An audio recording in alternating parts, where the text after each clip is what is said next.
कानपुर के सरसोल ब्लॉक से बड़ी खबर सामने आ रही है, जहां उर्वरक संकट और कालाबाजारी के आरोपों को लेकर किसानों में जबरदस्त नाराजगी देखने को मिली है।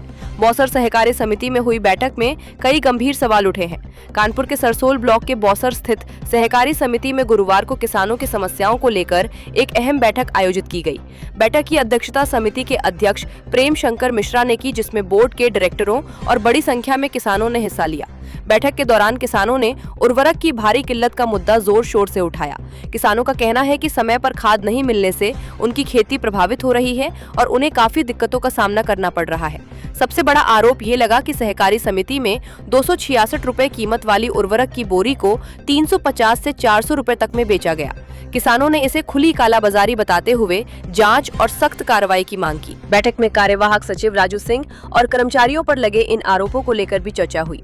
समिति पदाधिकारियों ने मांग की कि पूरे मामले की निष्पक्ष जांच कराई जाए और दोषियों के खिलाफ कड़ी कार्रवाई हो। वहीं इस बैठक में संबंधित विभाग के एडीओ और बैंक प्रबंधक की उपस्थिति प्रस्तावित थी, लेकिन उनके नहीं पहुंचने पर किसानों और पदाधिकारियों में नाराजगी देखने को मिली। लोगों ने इसे गंभीर लापरवाही बताते हुए सवाल खड़े किए। बैठक में ये भी तय किया गया कि किसानों की समस्याओं को उच्च अधिकारियों तक पहुंचाया जाएगा और उर्वरक वितरण व्यवस्था को पारदर्शी बनाने के लिए ठोस कदम उठाए जाएंगे।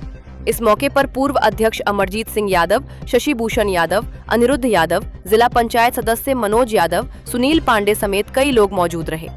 फिलहाल सबसे बड़ा सवाल यही है कि क्या किसानों को समय पर सही कीमत पर खाद मिल पाएगी या फिर कालाबाजारी का ये खेल ऐसे ही चलता रहेगा। आयोजन किया गया जहाँ पे किसान है और आप समिति के लोग बैठे, क्या कारण है और क्यों बैठक की? मैं साधन सहकारी समिति बौसर का अध्यक्ष प्रेम शंकर मिश्रा। एक गोष्ठी का आयोजन किया गया है, जिसका रीजन था कि शासन द्वारा खाद का कम आना और किसानों की खाद की समस्या को लेकर के रोज समिति पर लड़ाई झगड़े जैसा माहौल होना, उसके निस्तारण के लिए किसानों को सही दिशा निर्देशन देना या समिति के सचिव के ऊपर लगे दोषारोपों को, कोई किसान कहता है महंगी देते हैं, 500 की देते हैं या 400 की देते हैं, तो खुले बैठक करने का आयोजन था कि उन सभी चीजों का निस्तारण किया जा सके और किसान की समस्याओं का हल निकले और किसानों को समय से और उसको समुचित खाद की व्यवस्था हो।